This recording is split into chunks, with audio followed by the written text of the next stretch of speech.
कल हम लोगों ने क्या पढ़ा था, हिटलर के बारे में पढ़ा था ना, सॉरी प्रीवियस वीडियो में हम लोगों ने क्या पढ़ा था, हिटलर के बारे में पढ़ा था। अब हम लोग पढ़ते हैं the destruction of democracy, democracy किस प्रकार से ख़त्म होती है। Hitler achieve the highest position in the cabinet of the ministries on 30 जनवरी 1933 में 30 जनवरी 1933 में हिटलर ने क्या किया, जो कैबिनेट थी उसमें सबसे हाईएस्ट पोजीशन गॉट कर ली, अचीव कर ली। Hitler now set out to dismantle the structures of democratic rule. अब वो जो डेमोक्रेटिक रूल के स्ट्रक्चर हुआ करते थे उसको सेट करने के लिए अब रेडी था।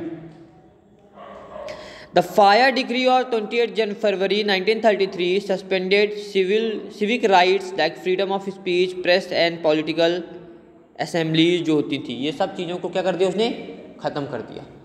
फ्रीडम ही ख़त्म कर दी। जो डेमोक्रेटिक में फ्रीडम थी कि कुछ भी बोलने वगैरह की, कुछ भी असेंबली करने की, वो चीज़ हिटलर ने ख़त्म करवा दी। Communist were hurriedly packed off to new establish concentration camps. अब जो कम्युनिस्ट थे उन्होंने क्या किया, तुरंत उन्होंने पैक्ट किया बहुत तेज़ी से, जल्दी से, और एक नया इस्टेब्लिश कंसंट्रेटेड कैंप बनाया, उसमें चले गए, या बना लिया एक नया camp. All political parties were ban, सारी पॉलिटिकल पार्टी वहाँ बैन कर दी गई, कोई भी पॉलिटिकल पार्टी नहीं रह गया, ऐसा बैन उसने करवा दिया। Special surveillance and security forces were created to control the people and rule with impunity. अब रूल करने के लिए उसने क्या किया, एक स्पेशल फोर्स तैयार की जिसने लोगों को दबा दिया, लोगों को काबू कर लिया। रिकंस्ट्रक्शन, अब जो नया कंस्ट्रक्शन होता है वो कैसे होता है। जो इकोनॉमिक्स थे, Hjalmar Schacht was given the responsibility of economic recovery. Economic recovery के लिए उन्होंने एक इकोनॉमिक्स को रिस्पॉन्सिबिलिटी दे दी। This was to be done through a state funded work creation programme. ये स्टेट के द्वारा फंड करने वाला एक वर्क था, जिसको जो काम करने के लिए कौन फंड दे रहा था, स्टेट दे रहा था, स्टेट फंडिंग वर्क था ये। Hitler pulled out of the League of Nations in 1933। जो नेशन की लीग थी उसको खींच लिए, बाहर निकाल दिया 1933 में। किसने, हिटलर ने। रीऑक्युपाइड द राइनलैंड इन 1936। राइनलैंड को फिर से ऑक्युपाई कर लिया, कब, 1936 में। Integrated Austria and Germany in 1938। Austria और जर्मनी को इंटीग्रेट कर दिया 1938 में।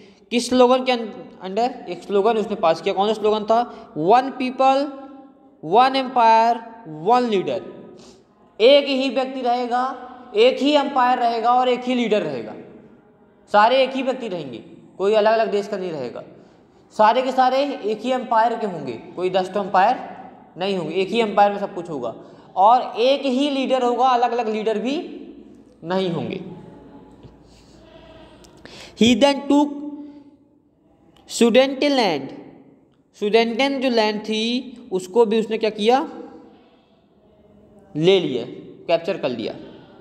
Hitler had unspoken support of England. England का अनस्पोकन, बिना बोले सपोर्ट था हिटलर को। इंग्लैंड सपोर्ट करता था बिना बोले, बिना किसी को बताए।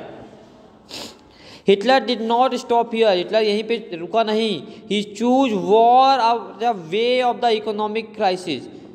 उसने क्या किया, युद्ध छेड़ दिया। जो इकोनॉमिक क्राइसिस हुई थी उसको कवर करने के लिए, रिकवर करने के लिए उसने क्या किया, वॉर कर दी। Resources were to be accumulated through expansion of territory. उसने अपनी टेरिटरी को क्या किया, एक्सपेंशन कर दिया, फैला दिया अपने टेरिटरी को। इन सितंबर 1940 जर्मनी इन्वेडेड पोलैंड। जर्मनी क्या किया, पोलैंड पे कब्जा किया। This started a war with France and England. अब इसने क्या किया, जैसे पोलैंड पे उसने कब्जा किया, जैसे पोलैंड पे अपना दबदबा दिखाया, तो इंग्लैंड और फ्रांस से उसका वॉर स्टार्ट हो गया।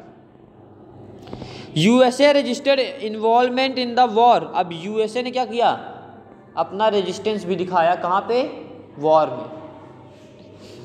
But when Japan extended its support to Hitler. जैसे ही जापान अपना सपोर्ट बढ़ाती है हिटलर को, हिटलर के लिए, तो बॉम्बर्ड पियल हार्बर, यूएसए ने क्या किया, जापान में बॉम्ब गिरा दिया, नागासाकी और हिरोशिमा में। द वॉर इंडियन वॉर कब खत्म होता है, 1945 में हिटलर हार जाता है। क्यों हार जाता है, क्योंकि यूएस ने हिरोशिमा और नागासाकी में बॉम्ब गिरा दिया था, उसको ख़त्म कर दिया था, तो जापान का सपोर्ट हट गया था। द नाजी वर्ल्ड व्यू, जो नाजी का वर्ल्ड था वो किस प्रकार था। According to Nazi ideology there was no equality between people, Nazi की जो आइडियोलॉजी थी उसके अनुसार इक्वालिटी नहीं थी लोगों के बीच में, बट ओनली रेशियल हेरेसी, जो रेशियल हेरेसी थी, मीन्स रेस के हिसाब से वहाँ पे पार्टीशन था, रेस के हिसाब से वहाँ पे सब कुछ होता था। The Nazis quickly began to implement their dreams of creating an exclusive racial community of pure Germans by physically eliminating all those who were considered undesirable। अब वहाँ पे क्या चलता था कि वहाँ पे सभी को जर्मन चाहिए था। जर्मन कैसे होने चाहिए, सभी वहाँ पे वो जर्मन चाहता था और कोई दूसरी रेस ही नहीं चाहता था, और दूसरी कोई कास्ट, वो दूसरा कोई देश को लोग नहीं चाहता था, वो केवल चाहता था कि सब के सब यहाँ पे क्या हो, जर्मन लोग, जर्मन के अलावा कुछ भी ना हो। They wanted a society of pure and healthy Nordic Aryans, Jews, Gypsies, blacks, Russian, Poles, even certain Germans and abnormal were considered undesirable। वो क्या चाहते थे, एक प्योर सोसाइटी चाहते थे अपनी में, टोटल जर्मन की चाहते थे, बाकी किसी को भी वो डिजायर नहीं करते थे, सभी को अनडिजायरेबल बता दिया था कि ये सब क्या है, अनडिजायरेबल।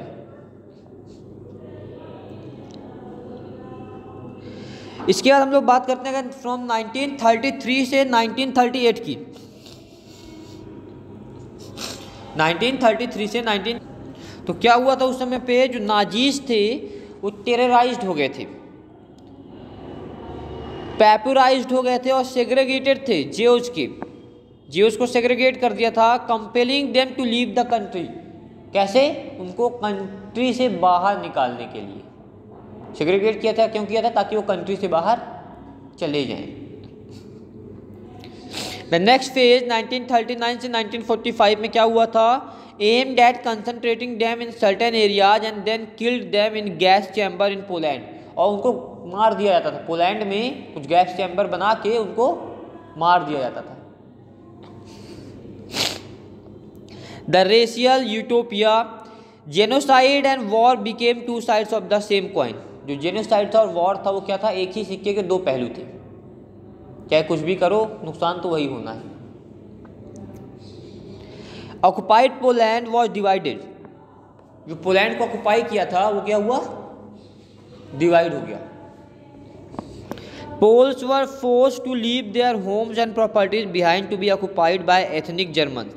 अब जो एथनिक जर्मन्स के द्वारा ऑक्युपाई कर लिया गया था, वहाँ से जो पोल्स थे उनको फोर्सली भगा दिया गया, उनको घर छोड़ के जाना पड़ा। यूथ इन नाजी जर्मनी में यूथ कैसे थे, Hitler felt that the strong Nazi society could be established by teaching Nazi ideology to children. Hitler ने क्या सोचा कि जो एक नाजी है, नाजी को अगर बढ़ाना चाहते हो, नाजी सोसाइटी को एस्टैब्लिश करना चाहते हो, तो जो बच्चे हैं उन्हीं को नाजी पढ़ाना चालू कर दो, नाजी के बारे में बताना चालू कर दो, क्योंकि बच्चे जब जान जाएंगे तो बड़े होकर क्या करेंगे, नाजी को फॉलो करेंगे। All schools were given German teacher, सभी स्कूल्स में जर्मन टीचर बना दिए गए। Childrens were divided into two groups, childrens को दो ग्रुप में बांट दिया गया। कैसे ग्रुप में, डिजायरेबल एंड अनडिजायरेबल, दो ग्रुप बनाए गए, एक डिजायरेबल और एक अनडिजायरेबल। टेक्स्ट बुक वर री रिटन, टेक्स्ट बुक भी क्या हुई, फिर से लिखी गई। Sports in school was to nurture the spirit of violence and aggression, sports होते थे, क्यों होते थे, वायलेंस और एग्रीगेशन के लिए, वायलेंस और एग्रीगेशन के लिए क्या कराया जाता था वहाँ पे, स्पोर्ट्स, खेलकूद। एग्रेसिव एग्रेसिव हो जाए सभी लोग, इसके कारण क्या होता था, स्पोर्ट्स कराए जाते थे। 10 year old had to enter Jungvolk, अगर 10 साल का कोई है तो उसको जंग वॉल्क में जाना होता था। 14 ईयर का कोई बॉय है तो हिटलर यूथ को ज्वाइन करता था, 14 ईयर का कोई बॉय था तो उसको क्या करना होता था, हिटलर यूथ को ज्वाइन करना था और 18 साल तक लेबर सर्विस को ज्वाइन करना था। 18 साल का हो जाएगा तो लेबर सर्विस ज्वाइन करेगा। The Nazi cult of motherhood, women were told to be good mothers and rear pure blooded Aryan children. Womens को क्या कहा जाता था कि अच्छी माएँ होंगी। कब होंगी अच्छी माएँ, जब प्योर ब्लडेड आर्यन चिल्ड्रेन देंगी। They were encourage to produce many children, और उनको कहा जाता था कि ज़्यादा से ज़्यादा बच्चे आप दो हमें, मीन्स ज़्यादा से ज़्यादा बच्चे वो क्या करते थे, बॉर्न होते थे सभी फैमिलीज में। The art of propaganda, the Nazi regime used language and media with care and offer to great effect. Nazi क्या करता था, मीडिया को बहुत, लैंग्वेज को क्या करता था, बहुत केयर से रखता था, बहुत देखभाल करता था उसकी। केयर का मतलब क्या था, बहुत ध्यान देता था उसमें। They use films, picture, radios, poster to spread haters for you. उसने ऐसी पिक्चर्स पोस्ट की, ऐसी पिक्चर बनाई, ऐसे न्यूज़पेपर में छापा, मीडिया में दिया, ताकि जो ज्यूज़ के खिलाफ हेटर्स हैं वो और बढ़ जाएं, जो ज्यूज़ के हेटर्स हैं वो और क्या हो जाएं, बढ़ जाएं। क्राइम्स अगेंस्ट ह्यूमैनिटी, ह्यूमैनिटी के खिलाफ क्राइम्स भी होते थे वहाँ पे। People saw the world through Nazi eyes and spoke the Nazi language. People क्या करते थे, नाजी के आंखों से देखते थे सब कुछ, मतलब जैसा नाजी चाहेगा वैसा आपको देखना है, और जो नाजी की लैंग्वेज है वही आपको बोलना है। At times even the Jews began to believe in the Nazi stereotypes about them. और कुछ समय क्या हुआ, नाजी पे बिलीव करने लगे, कौन, ज्यूज भी, जो ज्यूज थे, जो विरोधी थे उनके, वो भी क्या करने, नाजी में बिलीव करने लगे।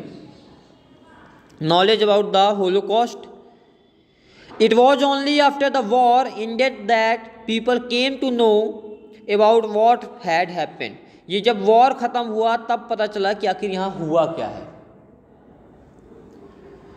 The Jews wanted the world to know about the atrocities and suffering they had endured during the Nazi killing operation.